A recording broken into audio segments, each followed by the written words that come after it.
let's talk about your gear. Okay. Talk about this board. All right. So the Trident 80B, Series 80B. It's one of the later models that they built. As a matter of fact, I had someone tell me that they think this might be the last console they built. Really? It's a limited edition. It's got a few extra things that some of the others don't. This one's got a 3-band EQ. Some of them didn't even have EQ on the monitor side. Okay. This is a split console, by the way, which is something I wasn't really that familiar with until I got this console. I had done one record on an 80B in Nashville years ago, and but it's essentially like two consoles in one. You know, you've got your input side and you've got your monitor side. Okay. But on mixdown, it kind of becomes, you know, the whole thing can be input. You know. Awesome. So it gives you a lot of options, but they're great, real simple signal pass. They've got transformers on the preamps, which I'm a huge fan of, and we completely recapped it, completely cleaned it, went all the way through it, put LEDs in all the VUs, and man, it's just been rocking and rolling. It looks like new. Yeah, it's a great console. This is 80s. Yeah, it's 80s. You know, interesting. This started in the 80s when we pulled this board apart. They had quality control stickers that said 1996. Wow. So they were made through the end of the 90s. That's what I was saying. A friend of mine that is familiar with these boards says he believes it's either one of or the last board they made. Huh. Yeah. Wow, that's cool. Yeah. So. Well, then it's yeah. in fantastic shape. Yeah. Beautiful. I'm glad and you've got this. How long ago was it now? I got it 2 years, year. I don't know. Yeah. Actually, it's been a little over a year. Yeah. A little over a year. So. A little over a year. Y'all were working on the James's album. We mixed James's album on this. We didn't cut it on. We mixed it on this, and yeah, I think it was last like May or June when I got it. Yeah, right. Yeah. I remember so it's been a year. Let's talk about your rack stuff. Yeah. And what you use it on. Yeah. The drummer. Yeah, man. You know, the drummer really only gets used sometimes on mixdown. I don't ever really use it cutting. As you can see, sometimes I'll create like a parallel compression thing and send some, you know, kick, snare, overheads, things like that to it. Works good for that. The distressor is one of my favorite compressors. I wish I had another one or two. Right. It's kind of a modern piece of gear that kind of can model older pieces of gear by adding like harmonic distortion. Right. And like it's just, and you know, and you've got, you know, complete control of input, output, attack, and release. It's a great piece of gear. Right. This would be the only thing I like more than this. And this is a Tube Tech, and it's just, you know, creamy, beautiful tube compression, made in Denmark, and they're just top-notch compressors, you know. Everybody's got one of those. Yeah, and the LA2A, that's a very classic compressor limiter that actually belongs to David McKay, but I've had it for probably 10 years. Thank you, David McKay. And that's a, you know, that's just like, what's the word for that? I mean, things just sound better when you run through it. I mean, period. Yeah, it's a very slow compressor, but great. Another classic piece of gear, 1176, great on guitars, great on drums, and then some LA4s, which are, you know, again, just kind of really good kind of utility knife compressors. We use those on really a lot of Wurlitzer, organ, keys kind of a thing, you know. Okay. And then this is a really cool piece that belongs to Greg Pace. That's a Spectrasonics. Spectrasonics was the Motown folks had a Spectrasonics console. A lot of that stuff was cut through Spectrasonics. And folks like Dave Cobb and Matt Ross Spang are real into the Spectrasonics gear. They kind of turned me onto it, and that's on loan from Greg Pace. Really cool sounding compressor. Cool. Yeah. What's your 500 series stuff? Yeah, you know, before I got the board, I had like tons of outboard preamps. I've still got a few left. The 511, which is something we talked about. Yeah, 511, Rupert Neve's kind of his new design stuff, which is really cool. You were using it on snare last time I was here? Probably so, yeah. And then 512s on drums. Yeah, 512s. You know, I mean, honestly, these pre's don't see a lot of action anymore because I love the way the board sounds so much that it just, you know, I've A-B'd it some, and it's just like, man, I really love the way these pre's sound, and I'll sometimes stack a little extra EQ on kick and snare here, or maybe I don't cut with a ton of EQ, but you know, I do like to layer sometimes, and these things definitely have a sound, you know. Right. So. So your monitors, let's see your what do you use for mains? Mainly the Genelex. Okay. The Genelex are my main kind of go-to monitors. I recently got some NS10s, which are kind of the classic, classic thing. You know, if you make it sound good on those, generally translates everywhere else pretty good. Pretty well. A friend of mine loaned me these JBLs, which are kind of good. Just crank it up loud and celebrate in the room, kind of a thing. You know. Rock. Right. Yep. Cool. And the Avatones. The Avatones aren't hooked up right now, but yeah, they're kind of the copies of the old Aratones, and they kind of let you know what your mix will sound like in a grocery store, you know. So, which is important. So the Shadow Hills. Shadow Hills, man, that thing is amazing. This is everything I mix these days goes through this without fail. So is this like? Is it a compressor? It's a stereo compressor. Okay, it's a stereo compressor, and it's transformers. You know, big transformers. So it's your bus compressor. It's the bus compressor, and you got your ratios here, and then you've got a high pass filter here, and then threshold and gain. Wow. And this thing, it's beautiful. Is amazing.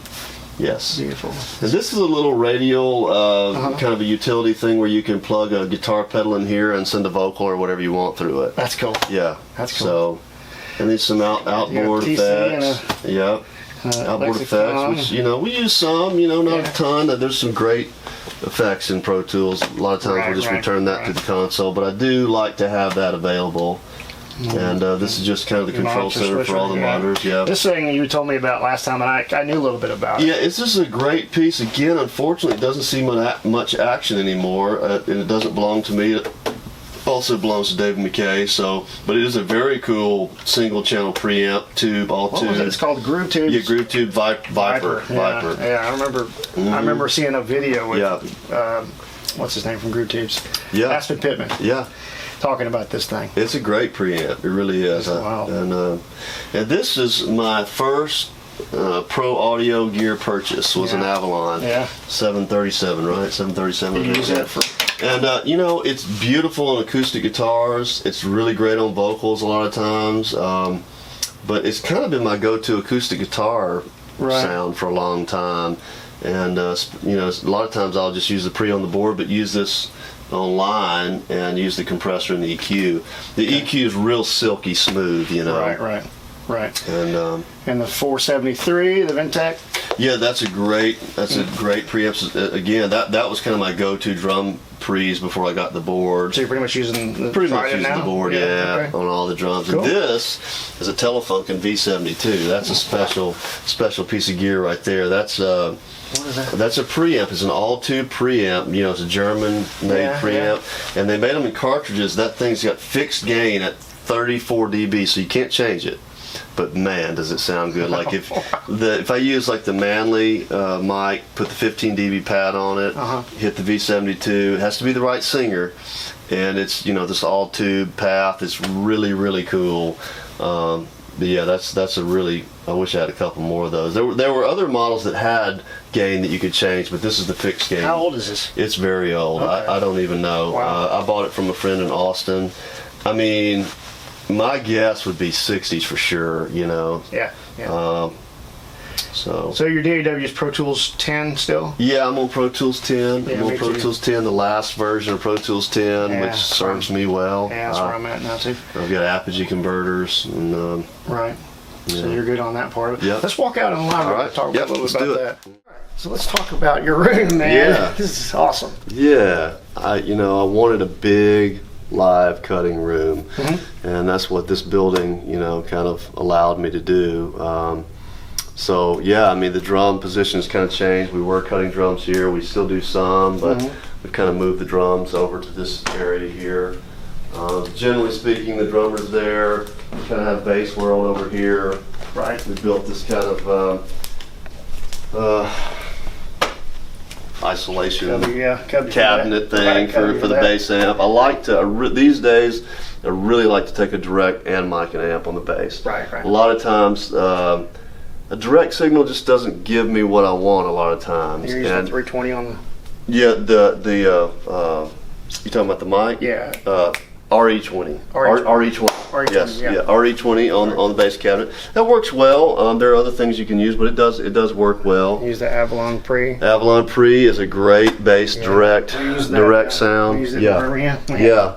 And David Hood kind of left this bass amp here, loaned it to the studio, and I've had lots of different bass amps there, but that one records really well, you know. Right. And so that's what we've been using lately.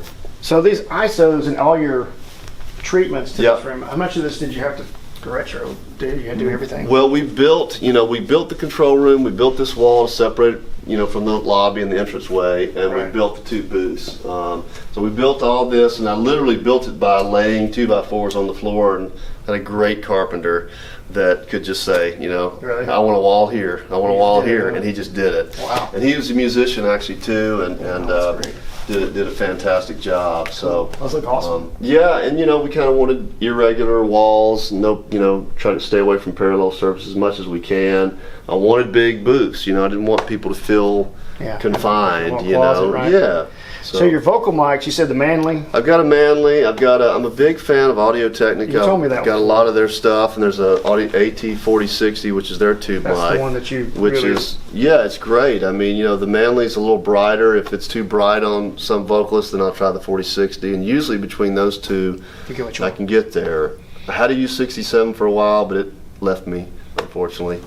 But so James uses the Audio Technica. no, he used the Manley. Did he? Yeah. Okay. Absolutely. Yeah. He's used both, but on his record, it's almost all. I'm pretty sure it is all the Manley. Yeah. And Angelo uses. A little both. I mean, I think she would probably be more of a 4060. Yeah. But I used to use a U87 on her actually a lot. Really? But it's been a while since I've recorded a lead vocal on her. Right. Actually. Yeah.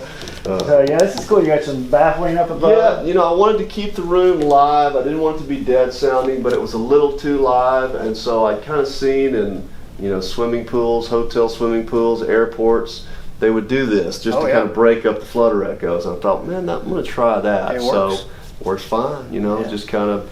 Well, the Saturn V building has that.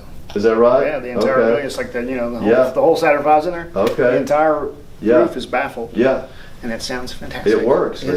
It works. We played in there live, and it's amazing. Yeah. And it's huge. Yeah. And the ability, intelligibility out, 100, 200 feet. It's incredible. Yeah. It just blows me away every time I see that there. But, so you got a vault back here. Yeah. This was a bank. Got a vault. And you use this for ISO? Well, guitar amps. Normally put guitar amps in here. Turn some lights on here. We'll stick a guitar amp and run a cord out the door. Wow. Okay. It's cool. Yeah.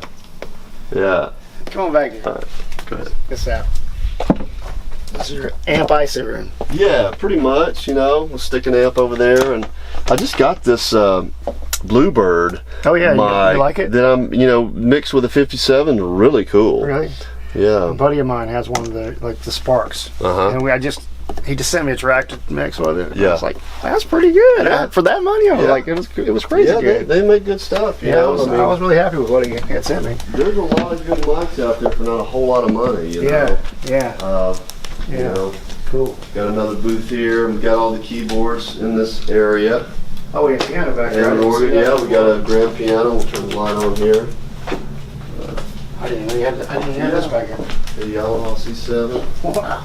Awesome. And the Leslie cabinet in here as well. Cool. That's a pretty one. Yeah, sometimes I kind of have to pinch myself and say, hey, you want a grand piano? That's right cool. Right on. How did that happen? That's neat. Old pump organ. Spooner Oldham gave me this pump organ. Yeah. He had 2 of them, so he gave me one. So, what are some of the coolest experiences you've had in this room? In this room? Yeah. Wow. When something that just sticks out to you. Yeah. Obviously the Steel Drivers. That was a really cool album. We had them kind of all in a circle on the floor. Most of Gary's vocals were live. He played and sang live, and we captured that as live as we could. There were a few that he redid, and like I said, there were some overdubs, but that was certainly a cool experience. Percy Sledge, before he passed away, the movie Muscle Shoals, they shot Percy's interviews here. Yeah. So if you see the movie, it's Percy sitting right there. Right. And that was a real special day. He told us a lot of really cool stories. Right, And right. I actually got to work with him some. He did a gospel album and a Christmas album before he passed away, and I worked on both of those. Did you? Great. Yeah, so got to work with him. That was great. I bet that was really cool. Uh, He now this is what I was trying to clear up about When a Man Loves a Woman. Mhm. It was not recorded at Fame. No. It was recorded at Quinn V or Broadway. Geez, see, I'm perpetuating the legend here. I was like, wasn't there a version they did over at Fame, and then they didn't, or they did it this other No, place? I mean, Fame's connection is that, you know, Rick was the one that passed it on to Jerry Wexler. Okay. That's Fame's connection. Right. So That was I earlier think on. it was recorded at Quinn V Studios. Quinn Ivy owns, you know, he owns the publishing. He was the guy that, you know, owned it and Right. produced it. Right. And so I'm pretty sure it was recorded at Quinn V Studios, which was in downtown Sheffield. Okay. So yeah. Yeah, it was an interesting Yeah. story. You know, his whole legend and how far that goes back Yeah. is amazing. Yeah. It's an amazing story. And Yeah. amazing Mhm. town that you ended up in. Absolutely. Man, I tell you what. So you're Yeah. here to stay, I guess. Yeah, I mean, I'm here to stay. I'm not going anywhere. You know, talking about doing a little bit of touring, this is a great place to hub out of. Right, right. Because you can get to a lot of parts of the country from here without too much problem. Right, in there a tour bus company out of here. There's Senators. Yeah. Senators is in Florence. I Yeah. saw that somewhere. I was Yeah. like, what is that? Yeah. Somebody had Yeah. referred me to them for about something I was going to, like a special event thing. Yeah. And Yeah, I was they're, like, what? They're in Florence, Wow. absolutely. That's One of really- the biggest tour bus companies. That's you really know? crazy, man. Yeah. So, you know, looking back at all the Shoals legacy, and, Mhm. I mean, you know, when I look at you guys, you know, Angela and Mm-hmm. James and you and Gary and all these folks, you really are the next generation of that, you know, the Swampers Mhm. to you guys. I mean, Yeah. it's amazing that legacy, you know, is, I mean, I didn't realize, you know, until I came up here. Yeah. Originally to see this Muscle Shoals studio when it was dilapidated pretty Yeah. much, you know, it was Mhm. really still trying to be, you know, helped along, but Sure. now they've got it back to, Yes. you know, full on. But Yeah. until I saw that and realized how that history was not being, this is before the movie, obviously. That's right. And yeah. then, you know, I thought, God, you know, you got Sun Studios over there, Mhm. you got Stax and all these other places Mhm. that are being, you know, Yeah. brought up to speed and celebrated. Yeah. I was thinking, where's the Shoals in this? Yeah. And boom. Yeah. You know, I guess somebody else was thinking about well, it too. the movie really changed things for this area, you know, in Yeah. a real positive way. I mean, you know, there was not really a tourism business or industry in this town until after that, and there is now. Yeah. I mean, you know, Fame gives tours daily. Right. You know, merchandise, selling T-shirts, stickers, and hats, and you know, Muscle Shoals Sound, 3614 Jackson Highway is Yeah. now a museum and a working studio, and Yeah, we were there I mean, just a while ago. yeah. We took her on the first yeah, tour of it. I mean, you know, busloads of people Yeah. come see that place, so it's great, man. yeah, it is it's great. great that it's. But yeah, you're right. Music is still being made here. I mean, Oh, this yeah. this is a recording town. Yeah. You know, and I mean, everybody, you know, it's like I read somewhere. It said that the difference. It was somebody was talking about recording here. Yeah. Who recorded in Nashville? It was a session guy, and he said everybody knew everybody. Yeah. So you just call your buddy. Yeah. It wasn't like, you know, That's right. you know, everybody knew No, everybody. it's informal. So you just call your, you know. It's informal. Just like when Tim O'Brien told me Yeah. about Angela coming in to do a session with them when you Yeah, were working with backwoods. them. Backwoods, is that right? Yeah, backwater. Backwater. Yeah, when they Backwater. when they Yeah. did some over. Yeah. You called her up. She came in and did it. Yeah. Knocked it out. Yeah. it's- Yeah, it's- that's it's cool. Such a cool thing that you guys got going on. Yeah. Well, thanks again, man. Yeah, my for pleasure, your time Jeff. today. And, Yeah, and this my is a pleasure. beautiful place. Thank you guys need to come check it out. Mm-hmm. Book you some time. Hang out with this guy, and subscribe to my channel. Absolutely. Thanks a lot. Yes.